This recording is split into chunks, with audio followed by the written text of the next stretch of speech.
Up next, join me on Biotech Bites with Janelle Rosino, seasoned executive recruiter, as her and I go through the ins and outs of recruiting in today's marketplace and what you can do to position yourself best for the talent maze that exists out there today in 2025. You can find us on YouTube, Spotify, or Apple. Look forward to seeing you there. Thank you.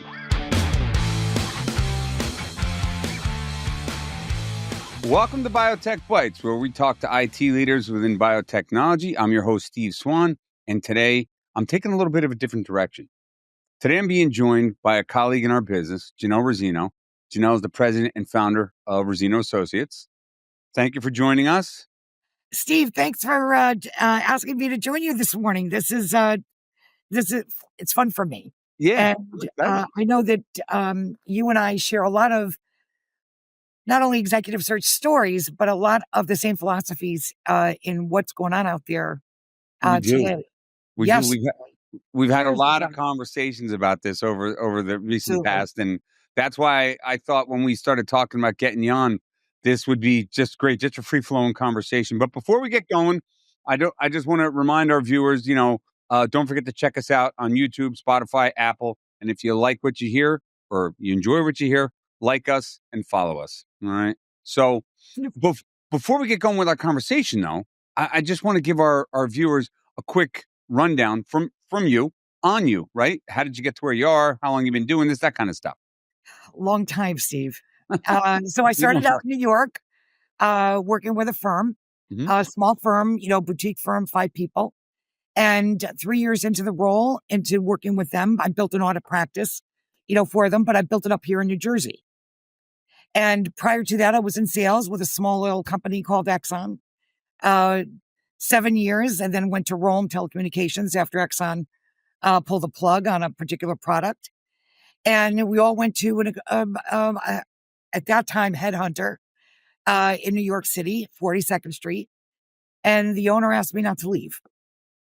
So I jumped in, didn't know what audit was, but I knew what sales was. And I think that was that was it. So if you remember, there was a CPA book that was about this thick, and the lines, you needed a magnifier to get everybody's name and number. And my job was to call every CPA firm, every CPA person in that book, and get every EDP auditor. That's how I started. 3 years in, I encouraged the owner to open up an office in New Jersey. He said no. I built a big practice up here in IT audit with all the manufacturing companies. And back then, everybody was on Wall Street, putting in focus reporters 10 at a time. I had no interest in Wall Street. So I built the manufacturing desk for audit and blew it to the roof. 3 years later, I opened up my own firm, and it's all she wrote. And I've been here since. Good. I love it. And doing much more, IT audit, accounting, finance, and IT. Okay. So you focus on IT as well, because that's really where I am. I don't do, every once in a while we get audit, but I don't do a lot of audit work, And then, we do some sales. We do HR, of course, and some marketing. Good. Okay. So pretty well-rounded. Yeah. 35 plus years. Yeah, I know. Long time. Good. But I love it.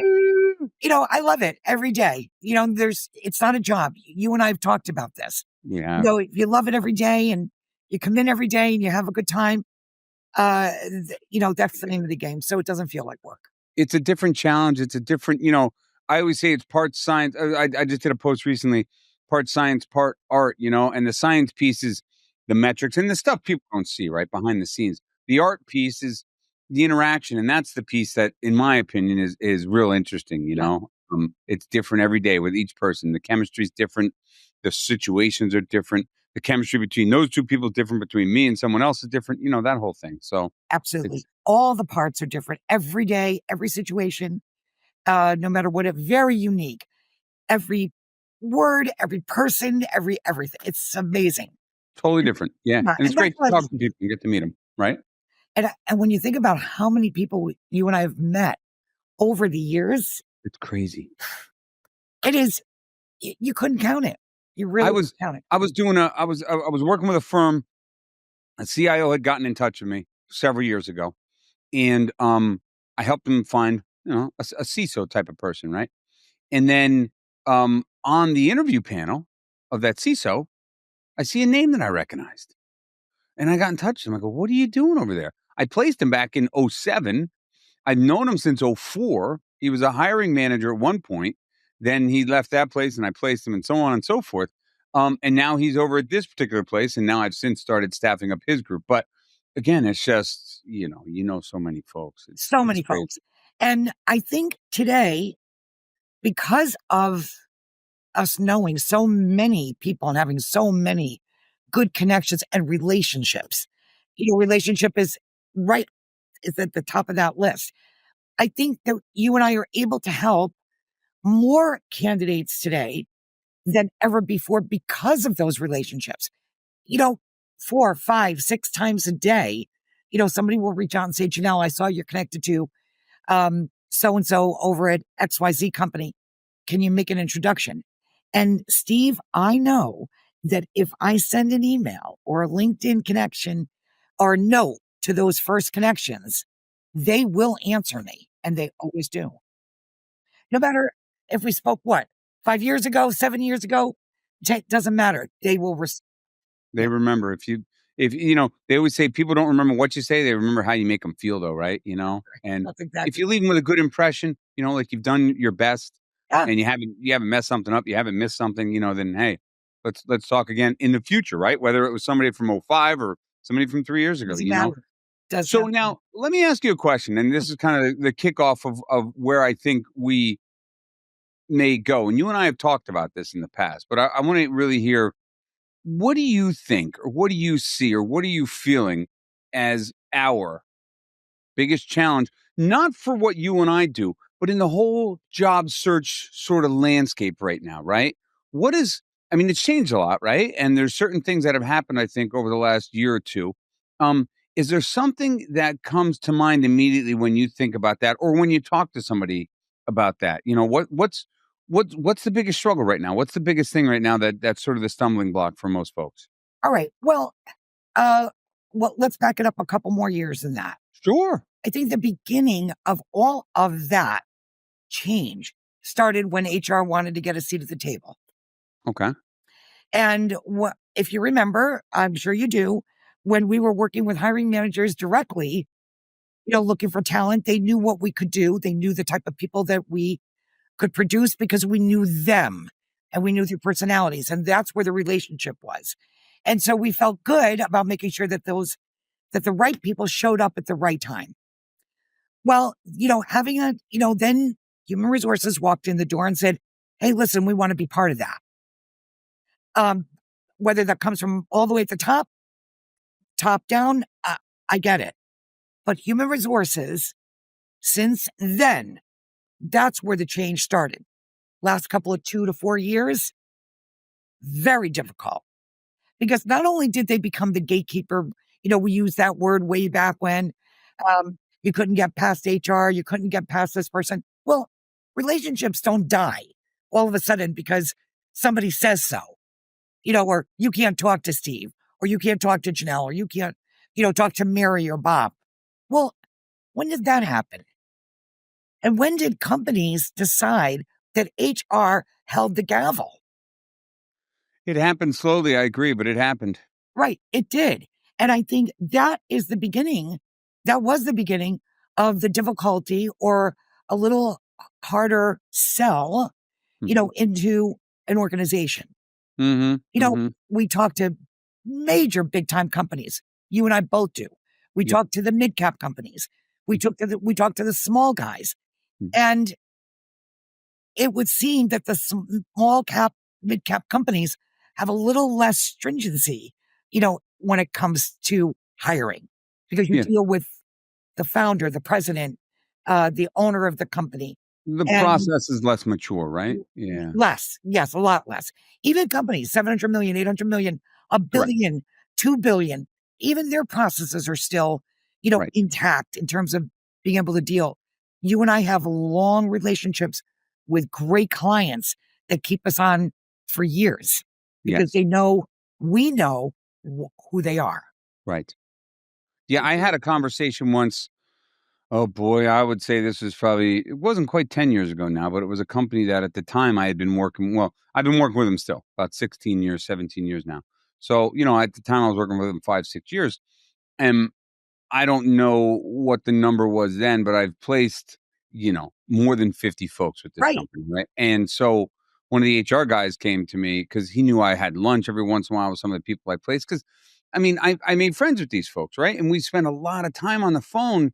And then all of a sudden it's like the school year ends and we place them and it's done. And we're never going to talk to them again. We get their signature in our yearbook and it's like, have a good summer. Well, it's not like that. They got to know us. They got to befriend us.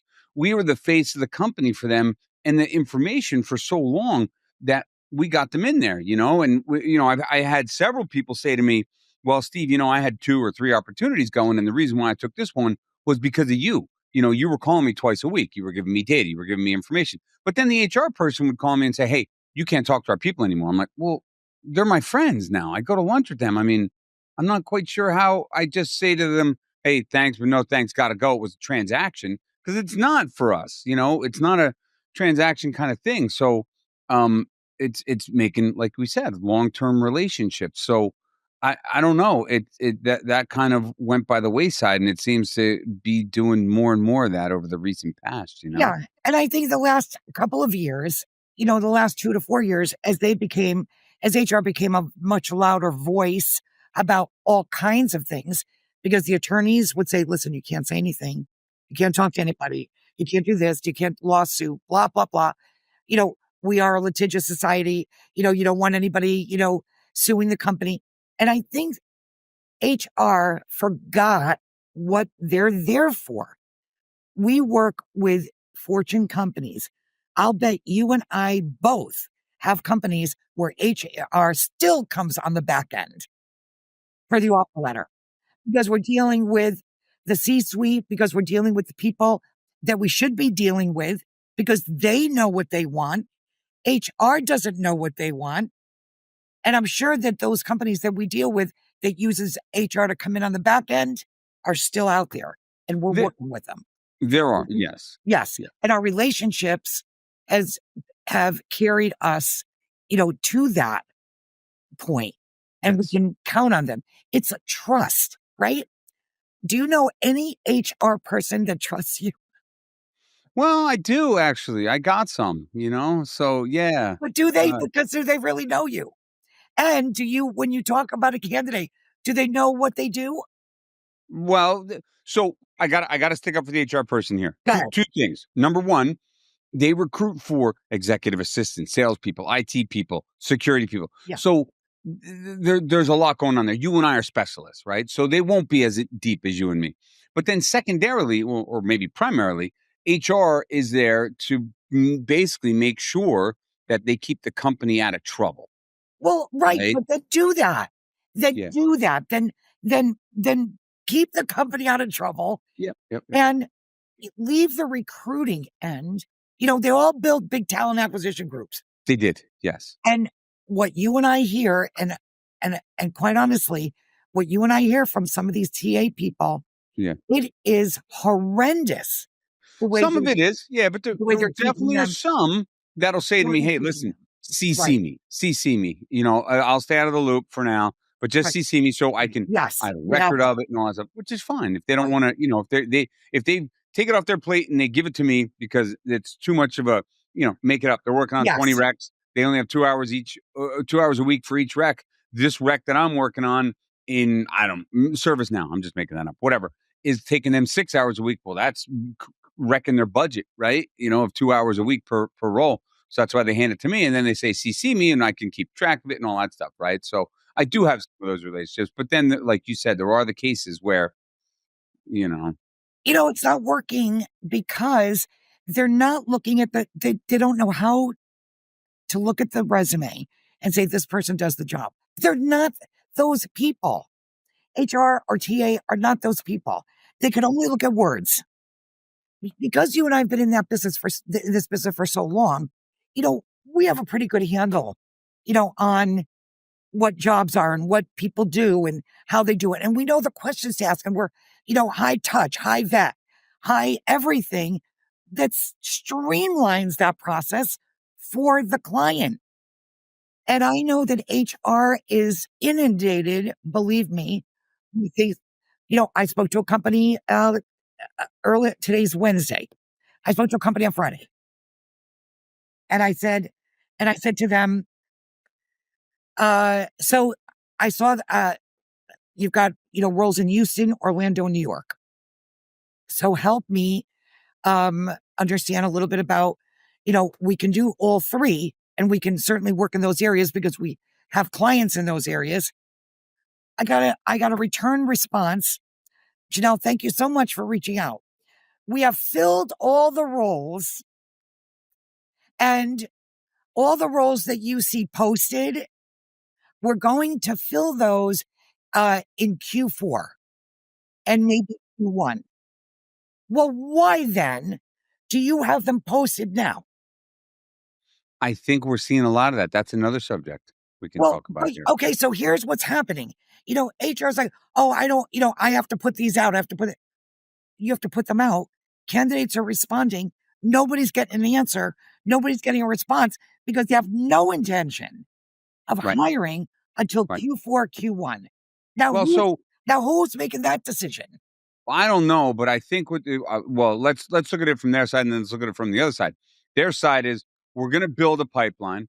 We're going to have resumes. Hold on. We're going to have a pipeline. We're not going to talk to folks. We can't yet because we can't really talk about it. We're not going to fill it till Q4, Q1. But then the flip side is, as you and I both know, candidates see it. They get stale, right? They're wondering what's going on. They don't hear anything or see anything. And these are the conversations I have with companies, is that, once you do that and you sit on it, then everybody in the marketplace that does what you do is wondering, what is going on over there? They can't fill this role. It's been out there since July, and they're just calling me in January. That doesn't look great, unless somebody said to HR or the recruitment folks, hey, listen, you guys need a little something to do. So why don't you front run this thing a little bit, keep yourselves busy till we get there, and that could be the case. I don't know. I don't know what this whatever. Well, how about this? So when I'm also told, and by the way, we already have possibilities for those roles come September, come Q4 and Q1. Well, really?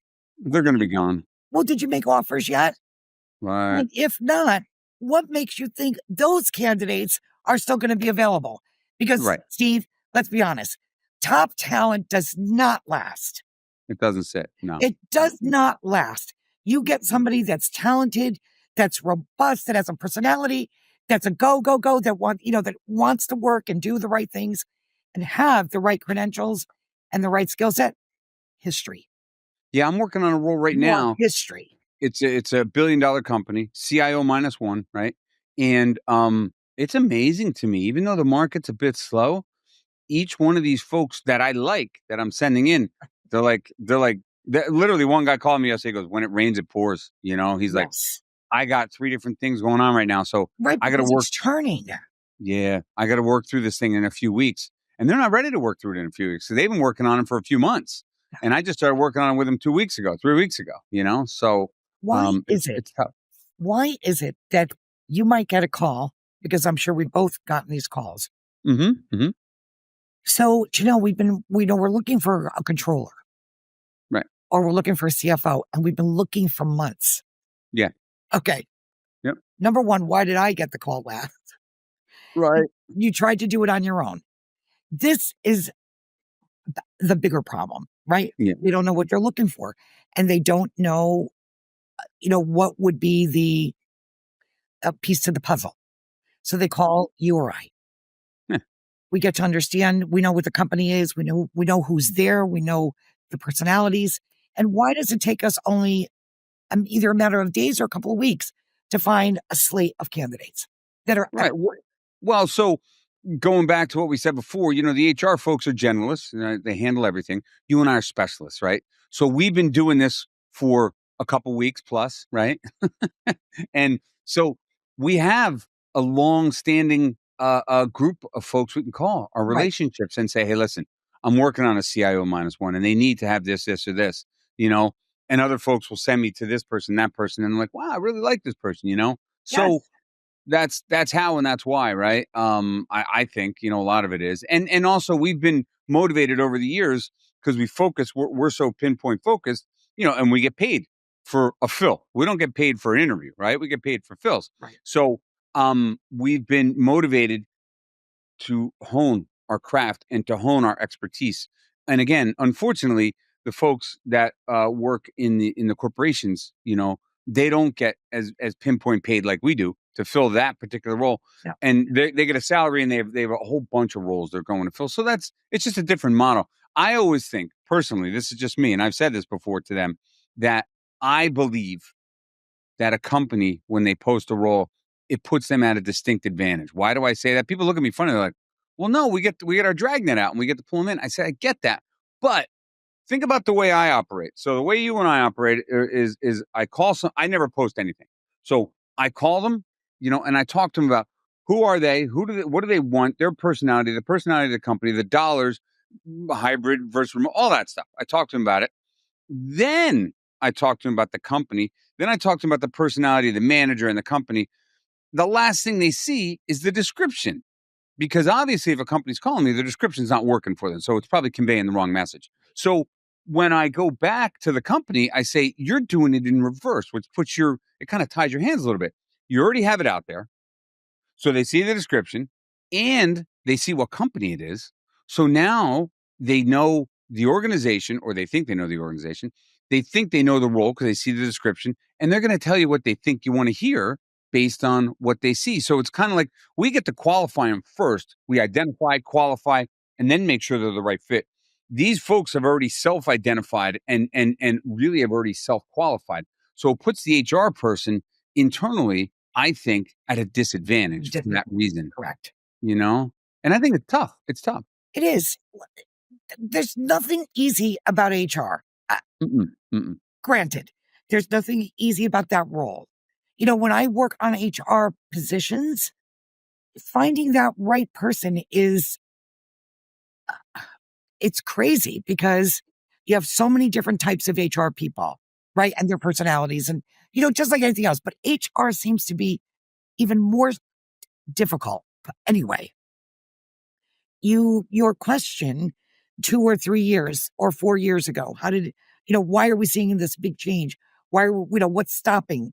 What have we seen? Well, in the last couple of years, the big push has been on, technology, AI, all kinds of, ZipRecruiter has probably done more advertising in the last 2 years than I've heard about them from the beginning. Oh, really? Think, yeah. Oh, absolutely. They're pushing their AI platform and, everything else. Companies are very focused on, the Joneses. If they have it, I gotta have it. Correct. If they have it, I gotta have it. Right. They're so laser focused, I'll use your word, on AI in the last 2 years that, it's almost like they don't see anything else. They don't. And they have blinders on. I think the fundamental use of AI is good. It's going to make us all smarter, better, faster. But I do believe that the foundation of the thought process behind using AI is flawed. And here's why I say that. Because I think over the years, right, and this has happened since I started in this business, companies have come to me and they've said, you find the purple squirrel. We don't know how you do it, but you find the purple squirrel. Okay, right. Cool. I think that's a misconception. I don't believe that I find the purple squirrel. Here's why I say that. Because the underlying assumption is if I use AI, I can find the purple squirrel like Swan finds a purple squirrel. And I would tell a company, to their face, I would say, we have access, the two of us, to the same 95% of people. Now, do I have maybe 10, maybe 90%? Because my network's pretty big, so I know a lot of folks, right? So those folks, they might not have access to, and they might not pick up the phone if those HR folks called them. However, just having access and seeing that person doesn't mean you're going to qualify them, you're going to identify them, they're going to be the right fit. You might not land them. I have a 100% acceptance rate for offers extended to accepted over the last 3 years. So you might not get all that because you just find them with AI. Finding them is finding them. That's it. They're in your database, but you need I call it the work in the middle. The work in the middle is missing, because we identify and then they're getting to the point where they're just dumping offers in people's laps right now. The work in the middle is gone. And I'm getting the call saying, Steve, we've had this open for 6 months and we've had 3 or 4 turndowns. Well, why do you think you've had turndowns? We don't know. That means none of the work in the middle was done. We just saw it by dumping an offer in their lap. It was going to solve all problems. But we didn't know if they liked our company, if they liked the culture, if they were excited about the role, what else they were interviewing for. Do they want hybrid? What dollar do they want? It goes on and on and on. Right. They don't do the work. Yeah, it's not. And it's that goes because it's a shortcut with using AI. And I understand what they're doing because they got a billion other things to do. But it's people hiring people is still a people business, not an AI business. Steve, you have a billion things to do. I have a billion things to do. HR has a billion things to do. Everybody is busy. Yes. Right? We all can agree on that. But that work in the middle is the way the companies hire. Yeah. What have you heard in the last even 2 years, 1 year? Bring me a candidate who is alive. Right. Yeah. Bring me a candidate who wants to come to work. Right. Mm-hmm. Bring me a candidate who understands what I'm looking for. Right. Yeah. How many times have we heard that just in the last year? Well, in the last year, I mean, I'd say within the last 6 months, the calls I'm getting from the managers are saying, you know what? Forget my job description. Give me a good person that I want around that knows maybe 2 or 3 of these skills of the 12 I've listed. And like you said, alive, trustworthy, meshes with the team. It's all about the soft stuff because they've been getting people that are getting through the process, the AI process. Yeah, skill set. Probably, I'm guessing, words. and I don't know for certain, but getting through AI would put those certain words on their resume, Right. So. And how about the AI spits out everything anyway? Right. You may as well just put your name on top of the job description. Right. Put that in. Yeah. So and see if that comes back. Yeah. So that's what the frustration is. Everything, it's rejecting everything is what it's doing. Right. And if they don't have the right guardrails in place, if they don't have the right agents in place, if they don't have the right coding in place, that is never, ever going to work. Companies have been using all of these bots and all of this interviewing style for a long time, right? No camera, no person, just a bot at the other end of that interviewing screen. Answer 4 questions, answer 5 questions. Thank you very much. You have a little time to think about it first, then you have to answer. That process does no one any good whatsoever. Look, if you want a robot, go to AI. You want a robot? Go on AI. But if you want a person living, breathing with a heartbeat, let me know. We've worked so hard all these years, bringing wonderful people to these wonderful jobs who, by the way, have never left. I'll bet you your track record is just as good as mine. People that we put in over the years have never left, never jumped ship, never this, never that, stayed steady. And now those people have kids. And all those kids came to us, right? Talk to Steve, talk to Janelle. They were able to, where do you ever see that happening elsewhere? You have their kids and their neighbors and their friends.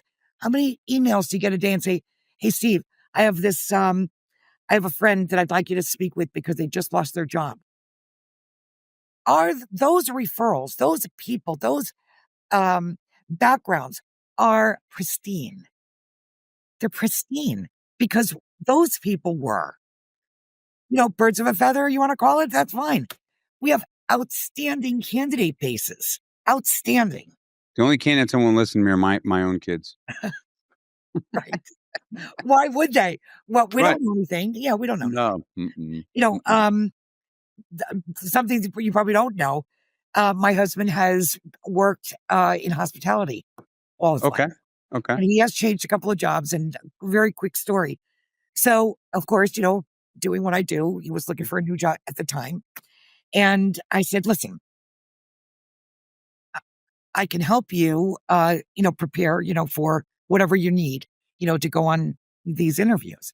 Yeah. He said, first of all, you don't know anything about the hospitality business. Right. Number two, he Here said, we go. don't treat me like a candidate. Right. I said, honey, I'm not. Just so one day he said, I got an interview. And at that time, are you familiar with Paramus? Yeah. Well, the Capitol Grill opened, and Michael, the first employee to open up the Capitol Grill. Nice. Well, he tells me, he's telling, oh my God, I have the interview with Capitol Grill, blah, blah, blah. And he comes home that night with the Post. He reads the Post. He comes home that night with the Post, and on the back page, tips for interviewing. Oh, that's so funny. And he goes, look at this. He goes, look, honey, they have great tips for hiring. Nothing you've ever said, right? Yeah, of course. Not me. Of course, the Post. Mm-hmm. Well, days later, he says to me, look I want this job at the Capitol Grill. How do I get it? Oh, I said, you want to know how to get that job? Coming to mama. Right, exactly. I said, it's going to cost you. Yeah. I said, but okay. And I told him how to get that job, and he did. Yeah. Good. That's awesome. Right. First employee ever hired at the Capitol Grill in Paramus when they opened the doors. Very cool. Very cool. Similar story. My daughter, when she just graduated from college and won't listen to me, and she's out there interviewing for data science roles, which I've filled a bunch of. And we're telling her you got to do this, network, whatever, a whole bunch of things. So she has a conversation she finally connects up with somebody from her school that's now running all of data science for a whole bunch of those dating apps, right? He runs the data science for Match and all those. They're all owned by the same company. Anyway, so he tells her a whole bunch. He doesn't have a role for it, but he tells her a whole bunch of tips and things. She comes down after talking to him to dinner. We're having dinner one night, and she's chatty Cathy, just going. And she's saying all this stuff that he told her.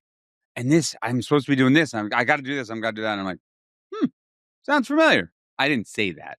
I just sat there because, listen, she's listening to somebody. That's cool. It works, Of course. What are you going to do? It's amazing. Family doesn't listen to family. That's a given. No. So, but I'm going to tell you this. I do see the market turning. I do too.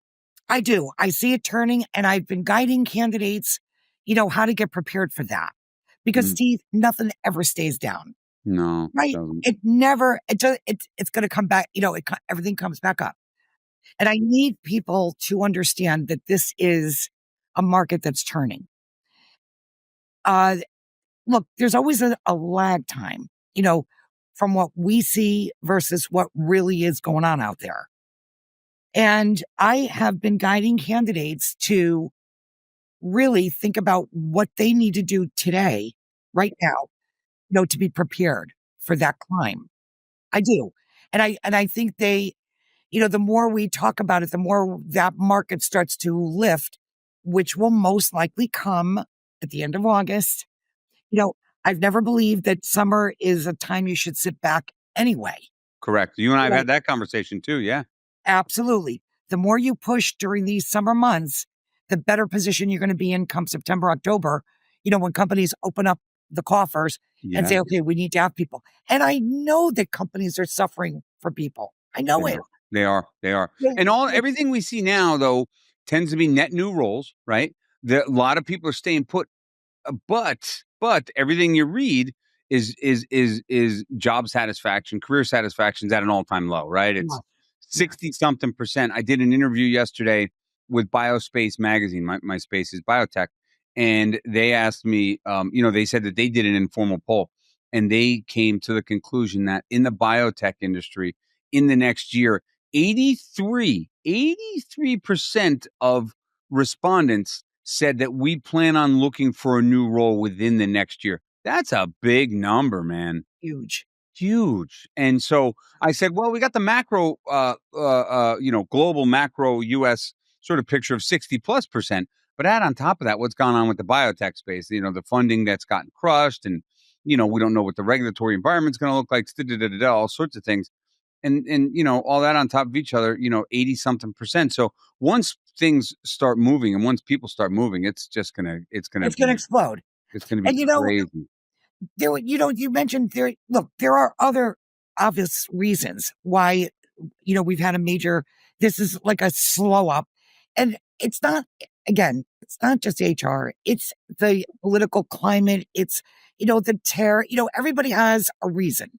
The tariffs, the political climate, it's HR, there's a lot of reasons why, but don't let it stop you. We can always move forward. We can always build on the network. We can always write the note, make a call, have coffee with someone.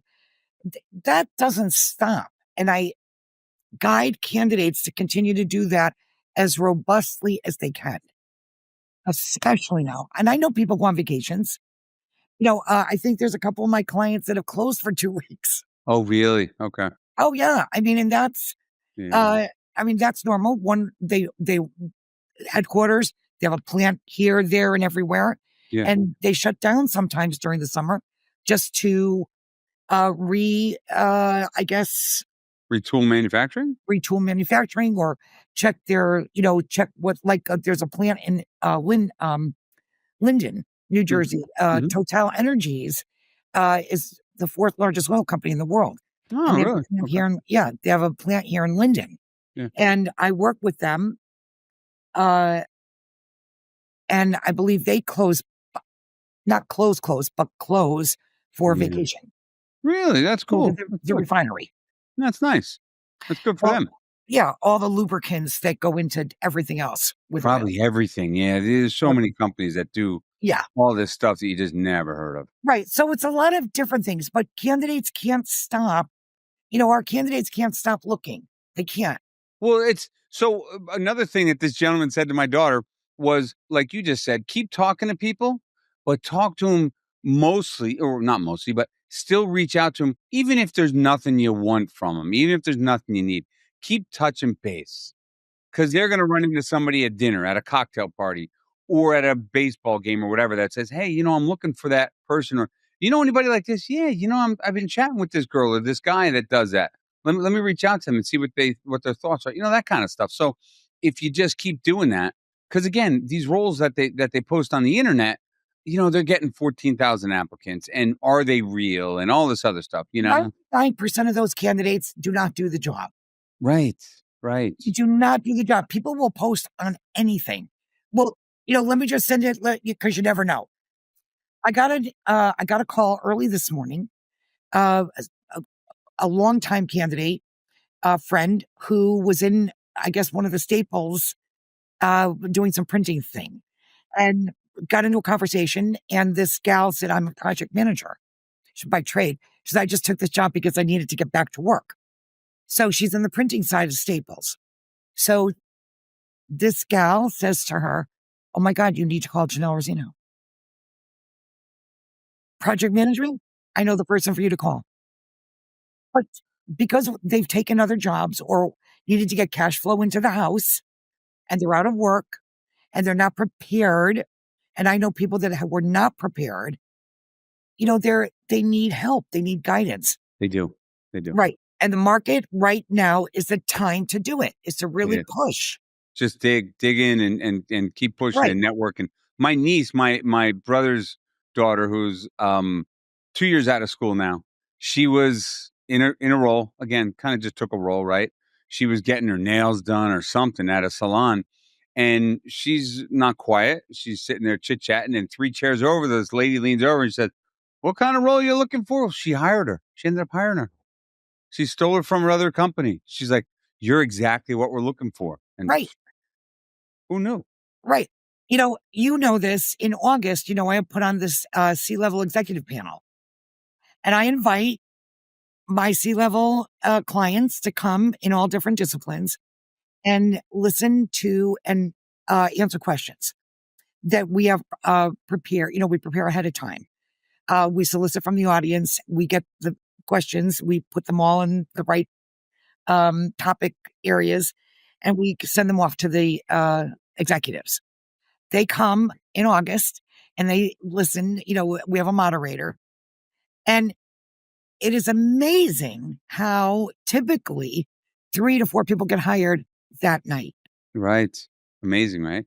It is amazing because what are they looking for? You have a room, 160, 200 people right in front of you that are all professionals. Yeah. And asking all the right questions, asking all the right um uh particulars of a company. And these people are getting right in front of the decision maker. Nothing, nobody in between. Yeah, nothing speaks louder than that. Right. And that monthly meeting, believe me, Steve, is amazing because the types of people that come, types of people that you can help, and more importantly, they're talking to one another. Right. That networking that we all talk about every day. Yeah. Network meetings, whatever meetings, the FANG, this one, that one, Dale's group, John's group, whatever. Yeah. That networking is becoming increasingly important. It is. It is. It is. More and more. And people they started forgetting it the more electronic we got, right? With Digitally, emails and this is fine. It's good for some stuff. And I still handwrite those notes. Yeah. This day. Yeah. Because that's right. But that's important. It is. Right? Because it's not just a person. It's a living, breathing relationship. It is. It's what it is. It's not just a person. And that's gone, And when I hear from folks that call us and they say, wow, you answer the phone. Wow, you call us back. Wow, you actually will call me and give me an update. Sometimes I'll call them and I'll say, hey, listen, I know it's Wednesday. I told you I'd call you Friday. I still haven't heard anything. Just want to let you know that. They're like, what? I'm like, right. Because, nobody does that. You're stuck in a closet and you don't know what they're thinking about you and where the process is. Your brain goes wild. I mean, it's just human nature, right? And that's human nature. And don't ever stop. I do the same thing here. Just pick up the phone. Listen, I know we're not getting any answers, but stay tuned because we will. Correct. And then, of course, you're sitting here, you grit your teeth, you're dialing okay, so what are we doing? Yeah. It happened this morning. Yeah. It happened this morning. I reached out. I said, okay, so what are we doing? Yeah. I told one company, so what is this, foreplay? Right. Anything to get them to react. Yeah. Right? And they react. Yeah. Oh, Janelle, oh my God. I'm sorry. Yeah. It happened this morning. Yeah. And now the guy is set up to go in tomorrow. They just don't, you know what? In their defense, they just might forget. Again, doing a billion things, forget, lost in the shuffle. If it's a priority, you're going to remember it. But if it's not a priority, then it's not. Sometimes it falls down the list. I get that too. I get that too. Yeah. But so Human Resources says, how many people have you represented, Janelle? And I tell her, and she says, I don't know what the problem is here. Let me see if I can jingle the hiring manager. Yeah. And so the hiring manager pops up. Well, I'm not sure because I think he's a little bit too far away. He's 18 miles away. Big deal. Yeah, right. So there's something else going on there. Yeah. Right. And but meanwhile, he's going. But again, that's what we do. We drill down on that stuff. HR's, freaking out because we just got to get this off our to-do list. This, that. Well, let's talk to the hiring manager. Let's figure out what it is. If he or she says 18 miles is too far, okay, what else is it? What else could we be thinking about here? He or she has X, Y, and Z, 18 isn't that far. I guess the person's telling you they live 8 miles away, right? Or something. So who knows? I mean, come on. Wait, isn't that purple squirrel you found? Yeah, exactly. I mean, come on. We got to love it. And you and I are laughing. I mean, think about that. We're laughing about the job that we do that keeps us alive, takes care of our families. Yeah. We get to do, fun things during the year. Yeah. And you and I are laughing. Yeah. Now, I don't know what job you get. I don't know what other jobs you get that in. You have to. You have to. You got to laugh. No, you have to. Yeah. I am very, very excited about the turnaround in the market. I am too. I am very excited about working towards a more robust September. Yeah. End of August. I wasn't ready for. So, like I said, I'm working on this CIO -1. I wasn't ready for the same sort of save situations that I needed to do right after COVID, which it feels like I'm going to have to do with some of these candidates because they're all of a sudden this week and last week getting a ton of calls. And I'm like, whoa, I thought it was going to be Right. more, let's take our time. Let's do Right, this take your thing. time. But no. Right. It's not, Even man. no, because they're ready and they're getting Yeah, and by the way, how many people are getting multiple offers? they are. They are. Right. So if we've They are. got on one hand, we've got people getting multiple offers. On another hand, we have companies that are kind of still, churning, They are. waiting. They are. This has got to happen. And it will. It will. It Yeah. will. Let's start. Let's do it. Let's get it done. Right. I'm ready. Let's go. Instead of waiting. So companies are starting to come around and candidates are getting multiple offers. They are. That's because it's the good talent, Steve. It always rises Those, to the top. Yeah. yeah, the one, right. That's it. Hire them. Yep. It's got the right personality. They have the right everything. Yep. And the soft skills are going to win out every time. Always. Every time. Agreed. Every time. Agreed. It Well, does. so I always ask one last question before, unless you have something else you want to add. I have one last question I ask of all my guests, and it's the same question. Okay. Yeah, anything else you want to add before I get to that? No. No, you're good. Yeah. Okay. Now I like live music, and I go and see a lot of concerts, and I see bands and things like that. So what I like asking folks is, if they've seen live music, and if they go to live music, what's the favorite band that they've ever seen, or favorite live concert, or favorite live show that they've ever seen in their entire life? Diana Ross. Really? That's a Yeah. first for me. Obviously I've been doing this for 2 years, right? So Oh, I've asked that. Really, Diana Ross? Diana Ross, fourth row. Oh my God. Really? Now, where was that? Where was that? Madison Square Garden. Cool. Very cool. Unbelievable. Really? She, to me, that is a complete icon. I don't Really? care how old she gets. I don't care what it is. But that night, oh my God. And I went with a friend. Yeah. And she brought her roses. Really? She took them right off she took them right from her. Oh my Very God. cool. Very And that cool. music is just wonderful. That gets you going. Now, how long ago was that? Oh, Long time ago. Okay, I won't ask. Don't give me a year. It was a while ago. long time. Yeah. Yeah. Okay. Cool. But just fabulous. Yeah, I get a lot of different. Oh God. I've gotten a few Bruce Springsteens. I've gotten a whole bunch of different things. But Diana Ross. Okay. Oh, Good. I get chills. You get chills just thinking about it. That's cool. That's good. Yeah.